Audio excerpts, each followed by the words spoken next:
Deuteronomy chapter 4, verses 29 through 31, I believe, speaks of God comforting them during the time of tribulation.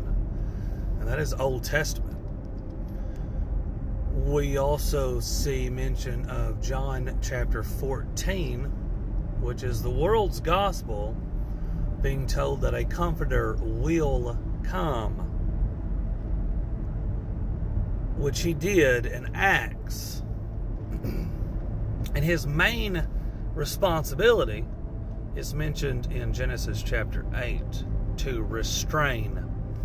And he has, and he will continue to restrain until the restrainer, which is in us, is removed. The bride is removed. I've apparently been hearing this going around, and honestly, I used to be kind of one of the ones, I was one of the ones that said, well, when we get raptured, Holy Spirit goes with us. And that was stupid, because I didn't know. And it was actually somebody who believes in post-trib that taught me this. And I don't say that with an arrogant tone, because the body, whether we like it or not, has to come together. There's parts of my body that I'm not a fan of, but I still need it in order to go about my daily life. Hello? May not agree with the way my face looks, but I still need it. Anyways, long story short, of course, Holy Spirit's going to be here during the time of tribulation, because you cannot come to God without the Holy Spirit drawing you in. Father has to draw you into himself during the time of tribulation, which he will. Yes, you will have the 144,000 going out to preach and teach. You will have the lukewarm becoming tribulation saints.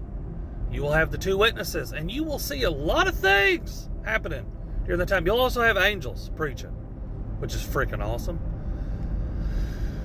But I say all of that to say this.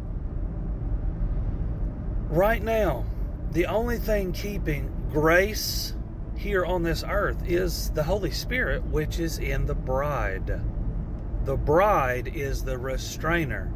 And when Jesus removes the bride, Holy Spirit goes back to working like he used to in the Old Testament. Old Testament, Holy Spirit was different than the New Testament Holy Spirit.